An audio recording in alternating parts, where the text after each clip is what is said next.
집을 위한, 집에 의한 대한민국 집코노미의 모든 것 손바닥 들여다보듯 훤하게 부동산을 들여다보는 손바닥 부동산 시간입니다. 김규정 한국투자증권 자산승계연구소장 연결합니다. 소장님 안녕하세요.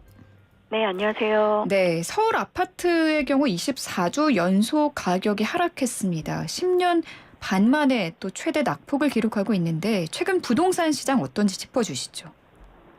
네, 서울뿐만 아니라 전국적으로 아파트 매매 가격 또 전세 가격이 동반 하락세를 계속해서 보이고 있는데요. 네. 주간 하락폭도 말씀하신 것처럼 역대 가장 큰 폭으로 내림세가 계속 커지고 있는 상황입니다. 최근 통계를 보시면 지난 10일 기준으로 한국부동산원 발표를 보면 전국 아파트 가격이 한 주간 0.39% 내리면서 주간 낙폭이 더 커지고 있는 상황이고요. 수도권이 마이너스 0.47%, 지방도 마이너스 0.32% 주간 하락하면서 낙폭이 당분간 이어질 것으로 보여집니다. 현재 시장에 절대적인 영향을 미치는 변수는 아무래도 금리 인상에 따른 이자 부담이 커지는 것일 텐데요. 네. 금리 인상이 이어지고 있는 상황이기 때문에 당분간 집값이 추가적으로 더 떨어질 거다라는 우려가 확산되고 있고, 이에 따라서 거래 절벽이 심화할 것으로 보입니다. 현재 아파트 실거래량이 전년 동기와 비교해서 절반에도 미치지 못하고 있는 상황이거든요, 올해. 그래서 이런 거래 절벽 상황이 심화되면서 낙폭이 계속 이어질 것으로 보여집니다. 네, 당분간 집값이 더 떨어질 것으로 전망을 해주셨고요. 거래 절벽 상황도 계속 이어지고 있는 상황이고요. 그래서 정부가 지난주에 규제 완화 대책을 내놨거든요. 먼저 규제 지역을 대폭 해제했습니다. 어느 지역이 지금 해제가 된 건가요, 이번에? 네, 이번에 서울 주요 지역을 제외하고는 전국의 모든 남아있던 규제 지역이 모두 해제된 걸로 보시면 되는데요. 현재 남아있는 곳은 서울 규제 지역하고 과천, 성남, 하남, 광명, 서울에 접해 있는 경기도 4곳을 제외하고는 모두 해제가 된 상황입니다. 이미 10월 말에 추가적으로 규제 해제를 빨리 하겠다라고 예고를 한 상태였기는 해도 이번 조치가 비교적 굉장히 빠르고 파격적으로 이뤄진 조치이기도 한데요. 네. 다만 서울이 여전히 규제로 묶여있기 때문에 당장 시장이나 투자 심리에 미치는 효과는 좀 제한적일 거다라는 전망이 현재까지는 우세한 상황이고요. 아무래도 정부 설명에 따르면 서울의 경우에는 투자 수요층이 여전히 관심이 높은 데다가 아파트 공급량이 다른 지방도시에 비해서는 부족한 상황이기도 해서 아직은 규제를 풀지 않고 신중하게 보고 있다라는 이제 설명이 있었습니다. 네. 그래서 이런 것들에 따라서 당분간 이제 해제 효과가 일부 지방에서 있을 수도 있겠지만 크지는 않을 거다라는 평가고요. 또 무엇보다 이제 금리 영향이 워낙 크기 때문에 규제 완화 발표가 있었어도 즉시 네. 효과가 나타나기는 어렵다라는 분석입니다. 세종 지역도 이번에 결국 해제가 됐죠? 네, 맞습니다. 세종도 남아있는 규제가 풀리기는 했는데 네. 현재까지 아파트 실거래가 지수로 봤을 때는 올해 여전히 가장 많이 떨어진 지역에 속하고요. 말씀 나눈 것처럼 이런 경착륙 방지하는 정부 대책이 추가적으로 더 나올 걸로 현재 예고가 되고 있긴 하지만 금리 인상이 일단락되기 전까지는 시장에 큰 변화가 나타나기는 마찬가지로 어렵지 않을까 분석이 됩니다. 네. 또 조정 대상 지역 해제 이번 조치로 다주택자에 대한 양도소득세 중과 규제도 사라집니다. 다주택자분들이 매물을 내놓지 않고 증여하는 큰 이유기도 한데 앞으로 이 조정 대상 지역으로 재지정되지 않는 한 중과 규제는 사실상 폐지가 될까요? 현재는 사실상 규제 지역으로 재지정이 되지 않으면 사실상 폐지되는 수순으로 보는 게 맞을 것 같습니다. 네. 일단은 서울 등 앞서 남아있는 규제 지역 살펴본 곳들 빼고는 이번에 조정 대상 지역에서 다 해제가 되면서 다주택자에 대한 양도세 중과 규제가 없어진 상황이고요. 남아있는 조정 대상 지역 역시 현재는 내년 5월 9일까지 한시적으로 중과 배제 조치를 받고 있어서 중과가 되지 않고 있는 상황이죠. 그러다 보니까 사실상 의미가 없다라는 해석인 거고, 현재 주택시장의 거래 절벽과 함께 가격 추가 하락 우려가 오히려 커지고 있어서 내년 5월 9일 이후로도 이 중과 배제 조치가 연장될 가능성이 많다라는 분석입니다. 그래서 추가 지정될 가능성도 현재로서는 많지 않고 한시 적용되는 중과 배제 조치도 연장이 된다라고 하면 사실상 지금과 같은 경기 상황에서는 폐지되는 수순으로 볼 수 있겠고요. 남아있는 규제 지역 역시 지금처럼 금리 인상 부담 속에서 집값 하락이 계속되고 건설 경기 쪽도 부진해진다라고 하면 마저 규제 지역에서 풀릴 수도 있기 때문에 뭐 이런 영향은 당분간은 좀 계속 해제되는 상황이라고 보셔도 될 것 같고 일단 중과 규제가 풀리게 되면 아시는 것처럼 다주택자 양도세에 대해서 기본세율 적용을 받고 장기 보유 특별 공제도 최대 30%까지는 받으실 수 있기 때문에 뭐 한시 배제 조치가 끝난다고 하더라도 해제 지역에 대해서는 상당한 양도세 부담 완화가 있는 것으로 보실 수 있겠습니다. 네. 주택담보대출 비율 규제에도 12월 1일부터 풀린다고 하더라고요. LTV 관련 내용도 짚어주시죠.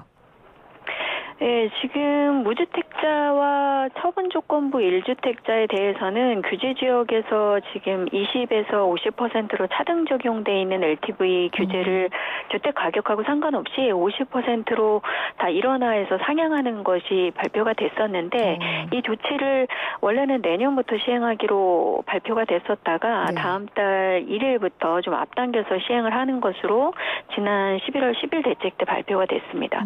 마찬가지로 15억 원 초과 금지됐던 아파트 주택담보대출도 이 조치에 따라서 다음 달부터 이제 허용이 되게 되고요.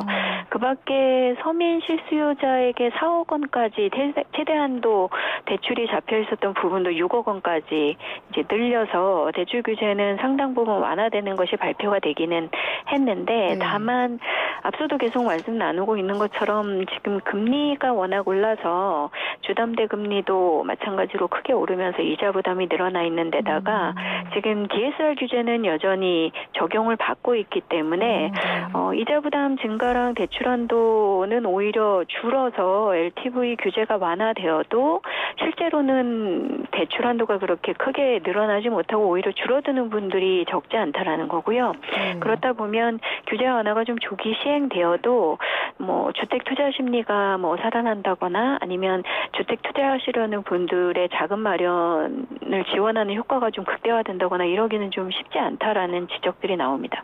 현재 시중은행 주담대 최고 금리가 이미 7% 중반 넘어서고 있는 상태고 우대 금리를 다 받으셔도 최저 금리가 이미 5% 중반까지 가 있는 상황이기 때문에 한 1년 전에 변동금리 받으신 분들이 올해 한 1년여 지난 상황을 비교해 보시면 이자 부담이 2배 가까이 좀 대부분 늘어나신 상황이거든요. 그래서 이자 부담과 DSR 규제로 대출 한도가 크게 늘어나기 어렵기 때문에 이것 외에도 좀 추가적인 규제 완화가 좀 선제적으로 더 필요하다라는 시장의 요구는 여전히 남아있는 상태입니다. 네.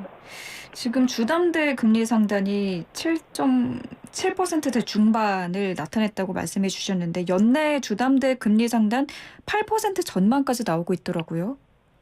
네, 지금 연말 그리고 내년 초반까지도 뭐 속도는 좀 완화될 수 있더라도 금리 인상이 지속된다라는 전망이 여전히 있기 때문에 그에 따라서 최고금리 상단도 더 높아질 거다라는 예상인데 개인별로 뭐 실제로는 그 최고금리보다 조금 낮은 금리 적용을 받으신다라고 해도 한 이제 금리가 급격하게 오르기 시작한 작년 초반하고 비교하시면 이자 부담이 크게 늘어나신 상황이어서 뭐 규제 완화가 있더라도 무리하게 대출을 이용해서 주택 투자하는 결정을 내리시기가 쉽지는 않을 걸로 보여집니다. 그래서 일부 급매물이 아니고서는 당분간 거래 증가나 뭐 이런 것들을 기대하기는 여전히 좀 어려운 상황으로 분석을 하고 있습니다. 네, 이번에 그 거래 절벽을 완화하겠다 해서 내놓은 대책 LTV가 완화가 돼서 기존에는 15억 원이 넘으면은 대출을 못 받고 현금으로만 사야 했지만 이제 다음 달부터는 대출을 받을 수 있는 건데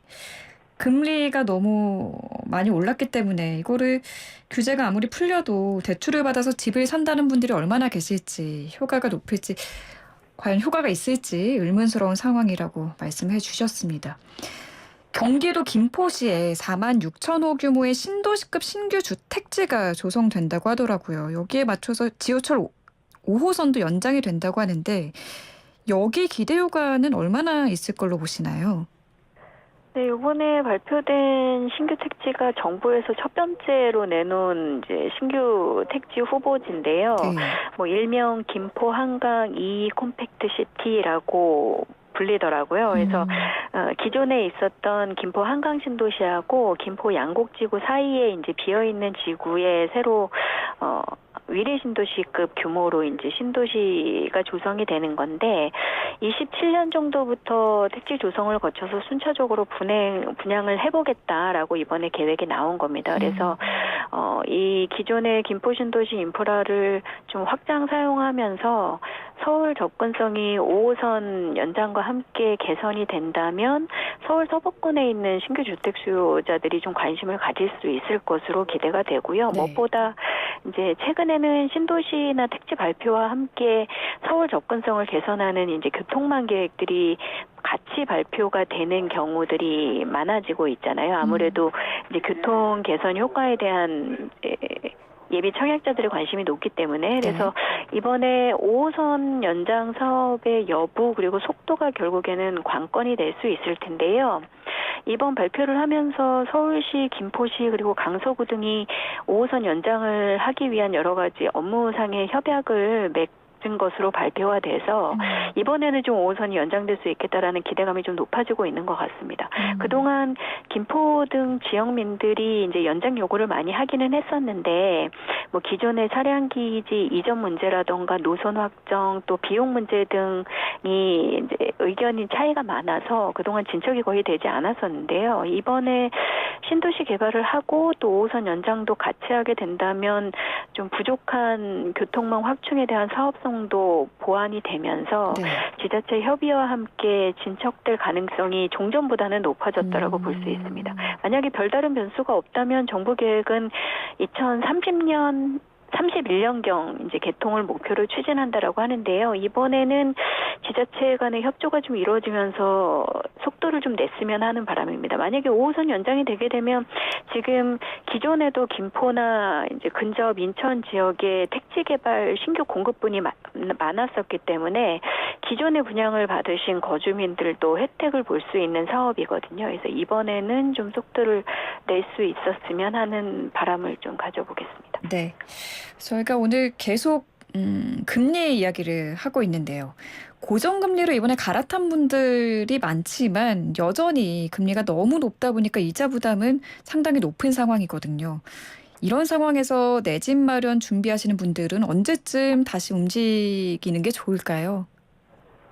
예, 일단은 집값 하락세가 이어지고 있고 무엇보다 전세 가격도 동반 약세여서 매매 수요가 살아나거나 다시 반전하기에는 좀 시간이 걸릴 것으로 보여집니다. 또 금리 인상이 당분간 지속될 것으로 보이고 거래 절벽 속에서 가격 낙폭이 커지고 있기 때문에 당분간은 서두르지 말고 관망하셔도 좋지 않을까 싶은데요. 다만 일부 이제 급급 매물이나 투자성이 높은 신규 분양에 대해서는 한정적으로 좀 관심을 가지셔도 좋을 것 같고 청약하시는 분들은 최근에 미혼 청년 특공부터 해서 청약제도 바뀌는 부분이 많기 때문에 이런 부분은 사전에 좀 검토를 해두시는 게 좀 청약의 효율성을 높이시는 부분이 될 것 같습니다. 네, 알겠습니다. 오늘 말씀 여기까지 듣겠습니다. 감사합니다. 감사합니다. 네, 지금까지 김규정 한국투자증권 자산승계연구소장과 함께했습니다.